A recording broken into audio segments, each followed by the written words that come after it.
There's too many of you crying. Welcome to another edition of What's Hot. I'm Howard Eagle, your host.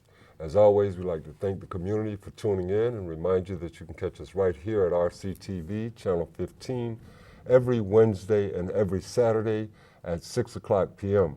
If you'd like to contact us regarding the possibility of coming on the show or to give us feedback or for any other reason, please feel free to give us a call at 752-1426. That's 752-1426. Joining us, as always, is our co-host, Mr. Mark Friedman. Greetings.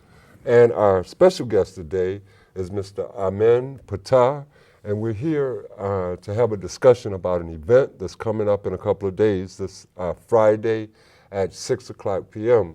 And rather than me introducing the event, why don't you go ahead and talk to the community about this. It's a boycott that's coming up. Why don't you just start us out with some details around what this is all about. Okay. Well, what started this boycott is I put a post up on Facebook in regards to something I seen on the news. Okay. And I did a little research on it, went online and went to the website 13 Wham and read an article about a particular man that raped a 14-year-old child inside the 19th Ward area. So he happens to be the owner of Mojo's. Okay. Now, the research I've done had led me to see that he also has allegations towards him for raping a child in Syracuse as well. Okay. A 15-year-old child. Okay. So I'm saying, how could this be? When I seen that he was bailed out for $25,000, I felt that the community has a responsibility to evict him from the neighborhood, because we can't have molesters in our neighborhood, specifically that area where you have a business, an operable business in the school zone.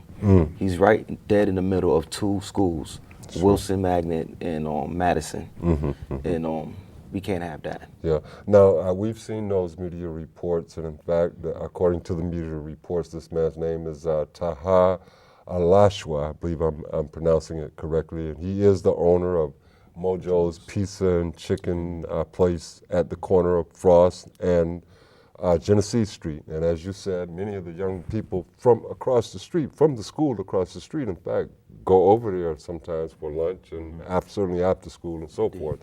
And according to the reports that we've seen, he is accused, allegedly, of raping, I believe it's a 14-year-old young man here in Rochester, whose family, I read in the paper, has since moved away. But that he's also, and he's been indicted, and he's also charges pending in Syracuse for the exact same thing. In fact, what I read in the media, I don't remember if it was DNC City, which newspaper, that they were considering dropping the charges in Syracuse until this incident came up. And so what we're asking, what you're asking in particular, and what we plan to join you in, is holding a boycott at the corner of Frost and Genesee, right near where the business is. That will be a couple of days from now on Friday the 17th at 6 o'clock p.m. And you're asking the community to come out and support this. And again, you're saying to the community that the reason why this is important is because he raped a child. Allegedly raped a child. He's allegedly raped a child, and he's still have an operable business inside the neighborhood. Okay. He's making a lot of money on people. Not only that, he allegedly, like how it all started, in my mind, this is how I'm thinking. He groomed this child. Okay. From the story, from what I've seen, he offered this boy a job. He's 14 years old. He was passing out menus in the neighborhood. Yeah. He eventually graduated to washing dishes, then from that to bread and chicken. Okay. And to my understanding, this boy was impoverished, his family was impoverished, and this guy was offering him incentives. So the boy, 14 years old, trusting this man, eventually allowed him into his space. Okay. So they eventually up in a hotel, and he rapes this boy. Okay. And according to the story that I read, it was 20 minutes into a jacuzzi room or something like that, and the boy reached and grabbed a pin and stabbed him in the back of the neck. Yeah. Now, when that happened, police did an investigation and saw a hole in the back of his neck with blood in it. So there's too much evidence. The evidence is just substantial. Okay. That points to this man doing this, even to the fact that, and I know this boy's not gonna make up him offering $5,000. I hear you. He offered him $5,000 if he didn't say anything. Yeah. In the hotel lobby. Yeah. You know. I read those stories also, and I read that the young man was in fact outstanding in terms of a student, that he was a straight A student. According to media reports, he was very active in sports and so forth, and they said was excelling beyond his age and so forth. So this is a very sad, if not sick, kind of situation. And from my perspective, I agree 100% that we cannot tolerate or allow this kind of behavior in our community from anyone. Indeed. Not from anyone at all. Now, are you thinking, because I've seen some of the Facebook discussion that's been going back and forth and so forth, so my question, I was going to ask you really a rhetorical question. I know the answer. I know that there is some thought, at least some discussion about other things beyond this incident that's connected to it. Because people are saying, yes, we need to boycott, yes, we need to drive this man out of our neighborhood, but there are other issues we need to address. Indeed. Thinking like the wider scope kind of idea. Indeed. Yes, there is. The wider scope of things is this: economic independence, economic development, and even politics. We have a lot of things in our community right now that we do not own, but we inhabit the community. We live there, and all we are is basically consumers. We consume all the products there, but we own nothing. Don't So produce basically, much. there's no money being circulated within the community itself. Okay. It's being circulated around those who own the businesses there, and they keep it in their circles. They don't give nothing back to the community. Okay. You know, Okay. like Yeah. Mojo's, for instance. Sure. I haven't heard anything of Mojo's giving back to no one, Okay. but they are making, it's basically a millionaire franchise. Okay. You know, Okay. they are all over the city now, and Sure. they're not doing anything in regards to helping or giving back. It's not a reciprocal relationship. Okay. It's not reciprocal at all, and it's supposed to be reciprocity. I'm huge on that. Okay. You know. Yeah. Now, speaking of this, because this is something that people have been asking, as you mentioned, it's a franchise and it's all over the city. So the same person, this Mr.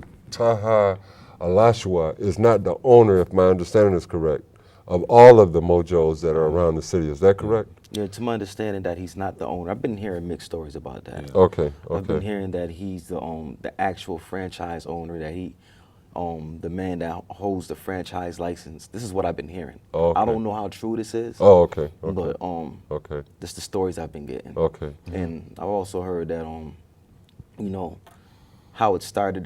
To my understanding, I think there's so many different stories. I don't want to get too deep in it. Yeah, because into the I don't hearsay, want to. yeah. Yeah, it's because Yeah. there's a lot of hearsay. Yeah, You know, sure. there's a lot of evidence that needs to be done. Sure. Not investigating, should I say? Sure. Sure. Sure. You know. In order to get the evidence. Yeah, indeed. So we don't know the answers to all of those questions, but those are things that we'll continue to look at and that we do need to know, because we want to operate from a factual basis. We're not we're not into accusing anyone unjustly or trying to destroy people who are not responsible and so forth. But on the other hand, we absolutely cannot tolerate pedophiles in our community and so Can't forth. have it. Predatory behavior. Yes, None of that's just not acceptable.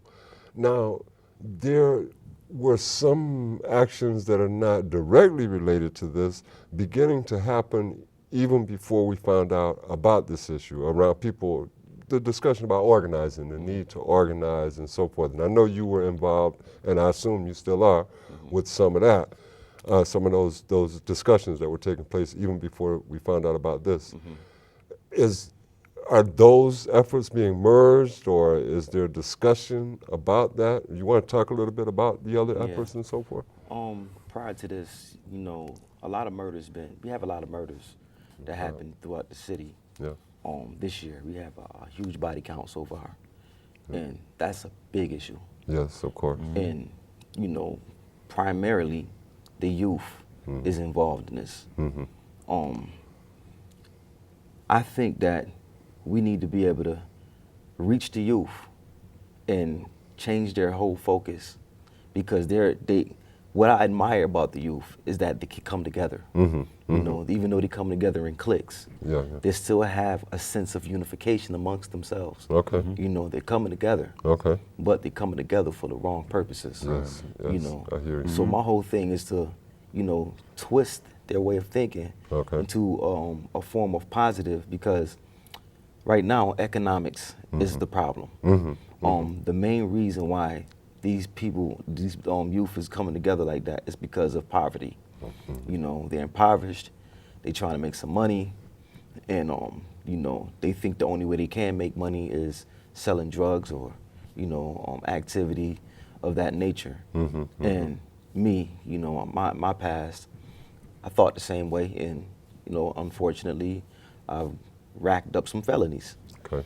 And you know, it hindered me. Sure, of course. However, you know, I was intelligent enough to see that there is other ways that you can make a way. Sure. So eventually, I just started working at it, and, you know, next year I have 2 bachelor degrees. Hopefully, within the next 4-5 years, I have a PsyD in child psychology, and I want to give back. I want to show the youth that you don't have to go that route, and you might not be as lucky as I am. You know, because I've survived attempts on my life and everything. I've got bullet holes in my body, you know, and I survived it. But there are a lot that came behind me and that came after my incident of being shot that didn't survive. Sure, absolutely, You know, absolutely. I got hit 4 times, but there's some that got hit once and didn't survive. Okay. Yeah. You see what I'm saying? No doubt. Yeah. And that's a huge problem. It So, absolutely you know, the is. effort basically is to, you know, try to get into their heads and show them that you don't have to live that life. There are other alternatives out there if you take advantage of them. You know, you have to make your way. Ultimately, the whole goal is empowerment for the whole entire community. You know, and if these youth have the right ideas, they could become a fruit of Islam of some sort. They could become protectors of the community instead of oppressors. Sure. Okay.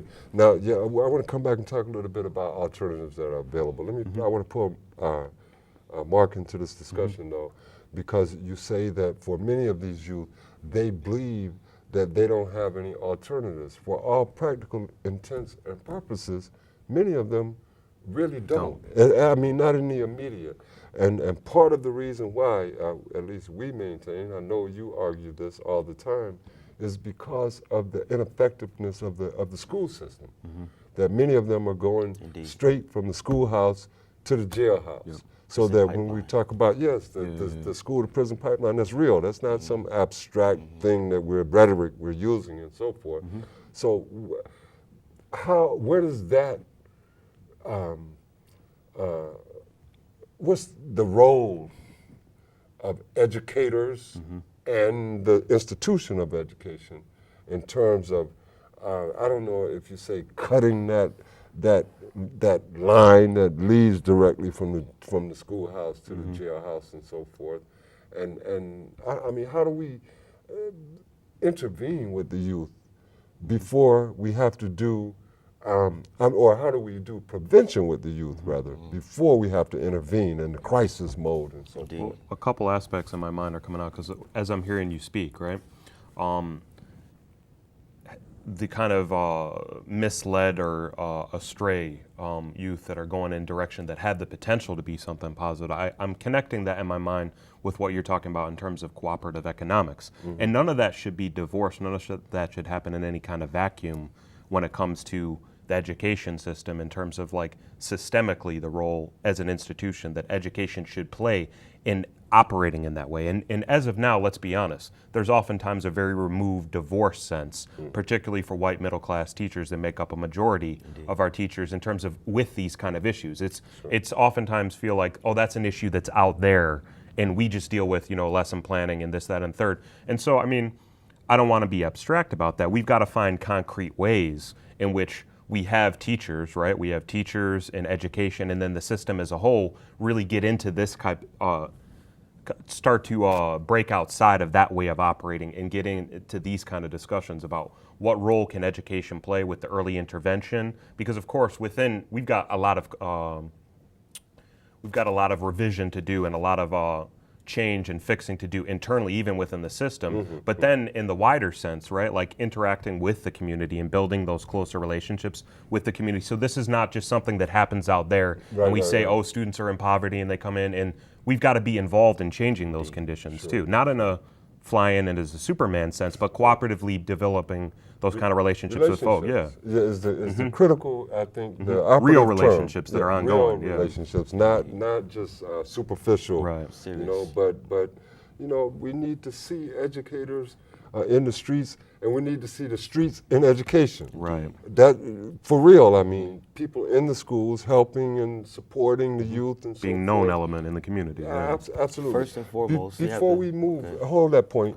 I have to signal to our technical people that we are having some technical difficulties, and so I'm not seeing our timer and so forth, and so I just need to make that clear because I won't know when our time ends. Go ahead with that point, with your last point.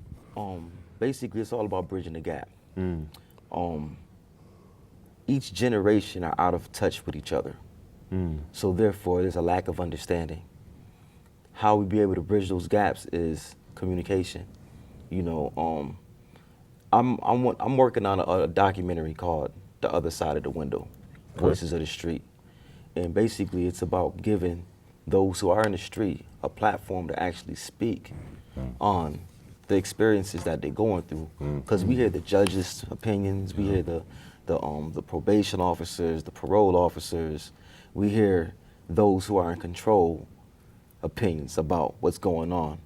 But we don't hear the actual youth that are being accused and convicted. They don't have no voice. Voiceless. You know, and the reason why I call it the other side of the window is because these are windows. Yes. You're looking out. Okay. And you're just looking. But you're not actually inside the grits of what they're going through. Okay. You know? So how can you judge them without even actually living their life? You don't know what they're going through. Sure. You don't know what's going on at home. You don't know how these teachers are treating them in school. You know, like you said about the school thing, about the prison pipeline. Yeah. Now it's more evident than ever before. You got police officers inside the schools. You know, now these police officers, they are trained to police criminals. They're not trained to police school students. That's right. That's correct. You know what I'm saying? Yes. So when you got, it turns basically a police state. Because now they can supersede the principal if a child gets into a fight in school. And they can, instead of suspend the child, which the principal would normally do, this child now can get a charge just like that. Just like that, because they got into a fight. Yes. You know, and that's the prison pipeline I'm talking about. Oh, yes. You know, Disciplinary policy. straight streamline. No doubt. That's a critical part of it. And there's absolutely no doubt, the statistics are clear, that greater criminalization of youth has occurred since the time that police officers have been placed in buildings. Many of us always thought that was a bad idea, still think it's a bad idea. And more young people do have records now, criminal records, because they got into a fight and so forth. And there's no there's no police officers, no metal detectors in the suburb schools. Sure. They're not there. Yeah. You know, there's a lot of things that's not inside the suburbs. Yeah, no that doubt you see about in it. Now, schools. people were arguing, let's talk a little bit about that. People were arguing, of course not. Of course there are no metal detectors, no police in the suburban schools, because suburban schools don't have the kind of violence and don't have the kind of chaos that city schools have. And there's some truth to that. Excuse me, but if we can, let's talk a little bit about why. Is that just a big coincidence that we see suburban schools all over this nation that are populated by predominantly white, middle class, upper class children, and conditions are what we would consider normal, you know, as it relates to no high violence and so forth, in urban school districts across the nation, which are populated mainly by black and brown students. We tend to see a lot of violence, a lot of chaos in the schools. So what's going on? Is that just a big coincidence? Before we launch into that, let me say this. As you were talking about your documentary that's coming up, and we're looking forward to seeing that, and you talked about the window, the other side of the window. I want to extend a special invitation to the youth in this community that this is one platform that's always open to you. We want more youth to be on this show. Please give us a call at 752-1426 and we'll have you on. Now, what is it, why, how do we explain this huge difference between what we see in the suburbs in general versus what we see in urban schools? And I don't mean to stereotype, but those patterns are widespread. Yeah, and it speaks to a reality. I mean, I think that's a deep issue that we could get into. I think one of the critical places to start with people who have never had that kind of conversation before, when you're trying to talk with people and they say, well, you know, and lay out the same scenario, which speaks to a reality. There is a difference in reality, but why is that? And start getting to people, when we start talking about, you know, oftentimes you hear in schools or even in life in general, you hear people talk about, no, we need to be critical thinkers. This is one of the times when we need to demonstrate that we can be critical thinkers, because when we talk about what? Right. Go ahead. When we talk about those differences between the kind of the picture of what conditions in life are like in suburban communities, in schools, in comparison with urban, you know, the thing that we really need to talk about is how do these conditions come about? Like historically, like it's not like just poof, 10 years ago or 20 years ago, they just magically appeared that way. It developed out of history. So we need to know that history. And so, and to avoid keeping it dry, keeping those questions in terms of, well, what specifically brought about, right? The situation where there are higher, you know, there's higher violent crimes, there's higher murders, there's higher thing, where is that just natural that it's that way, right? Like, but so then what brought it about, right? Social engineering. Sure. So like we got to look at all those things that brought it about and do it in a way that it's not manipulative or anything. It's like we're laying out a reality that a lot of people have never interrogated that reality and really like thought deeply about that reality. So laying out what was that history that brought that to this point where conditions are like this, right? And that they're stable, that it's not for all intents and purposes changing without people rising up and changing them. Sure. Social engineering. Let's talk a little bit about that, but before we do, well, we still have a little time, but we want to once again make sure that the community is aware of this event that's coming up in a couple of days on Friday at 6:00 p.m. at the corner of Genesee Street and Frost Avenue. Indeed. And tell us again what that is all about. It's a boycott. Tell us the idea behind it and so forth. Okay, the reason why we're boycotting is because we have a man who allegedly raped a 14-year-old child that he groomed, that he hired to hand out menus and eventually graduated him to bread and chicken, you know, and gave him incentives. And, you know, 14-year-old child, they making some money. They, you know, it's gonna they gonna love that. Sure. But he sees it. He's seen the way to get into this man's or this child's mind. And you know, now that he's out on $25,000 bail, he's still operating a business in between two schools. And we have that area saturated with children. And to my understanding, that whole area is saturated with predators too. It's not just him as a predator, but you got predators being housed in our community as well, like lots of them. Oh, is that right? These are known people who have to register and so forth. Yeah. Oh, I wasn't aware of that. In Now, that another area. thing too, I want to bring a stat out. 1 out of 6 boys are sexually molested by people they know, and 1 out of 4 girls are molested by people they know. It's not as different as some people might assume. Right? Exactly. This is a national statistic. It's 1 out of national 6 statistic. nationwide. Yeah, exactly. Yes, and that's very alarming. It is indeed. I wasn't aware of this. So now, wait a minute. I'm not understanding something. I have a little disconnect here.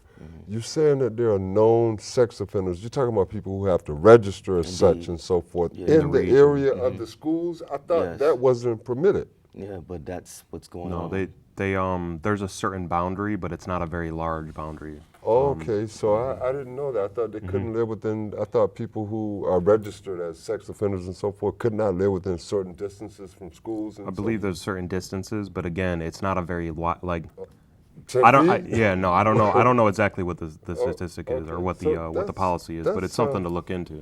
And this is the thing, and this is my problem with that. And this is I really, really believe this. If this event had happened in the suburb, if it happened in Webster or Henrietta or Different Brighton, set of events. I think this man bail would have been a lot higher. Okay. I think they would have made sure that his business wouldn't have been operating. Yeah. Okay. I think they would have shut him down Okay. immediately. Okay. Yeah. Much more likely for that. Okay. Yeah. Now, the community, another thing too, the media only covered this event of what this rape like one time. It hasn't been on the news at that much. Yeah. So the community don't really know about it. Okay. I Okay. went through the hood and actually asked people, and a lot of them don't know about it. Yeah, they don't right. they don't know that this had happened. Yeah. You know, Lacking information. Sure. yeah. Sure. In fact, some of us didn't know. Initially, we were asking, where are the news reports? To be we're pretty honest, informed, when we first yeah. saw this, we started asking, we haven't seen anything about this, and so we started digging, and then we did find it. But you're right, many people still don't know. There was another question I had that slipped my mind. Yes, you sort of raised, I believe indirectly, the issue of racism as it functions inside the criminal justice system as an institution because of who the victim is and both racism and classism. And because one person's got money and the other doesn't and so Right. forth, the system begins to work in strange ways. Indeed. But if this is someone who was wealthy, I mean the victim, Indeed. In a wealthier community too. Yeah, all of yeah, a sudden the system begins to work differently, right? The Yeah. bail is higher, right? There would probably be yeah. injunctions or actions against the Things business happen itself. quicker. Yeah. Yep. Everybody knows the media runs it over and over and over Exactly. again. So we're talking about we're touching on institutionalized racism in several different institutions within the media, within the criminal justice system, and so forth. Sure. And we know that is real. Indeed. That's not something that we're just making up. What else would you like to say to the community very quickly around this whole issue? What would be Yeah. a kind of final word to the community? My thing is this: empower ourselves. We can't allow this to happen. We have a responsibility. On top of that, somebody got victimized, Sure. and the family moved. They moved. We can't have that. Yes, that's right. We should be allowed to be safe in our community, and we shouldn't be having them saying that is very vital right there. That's very critical right there. were driven the family out. actually were driven out Yes, sir. because it has happened. Yes, sir. You know, I don't really that don't stick right with me. Well, listen, we appreciate you being on. We'll have you back again after the boycott to talk about the results and so forth. Okay. We always end by saying no justice. No peace. Indeed.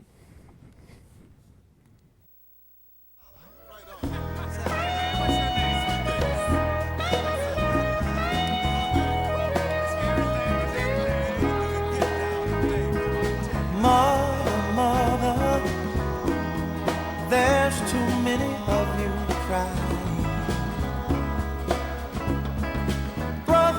Brother, there's far too many of you dying.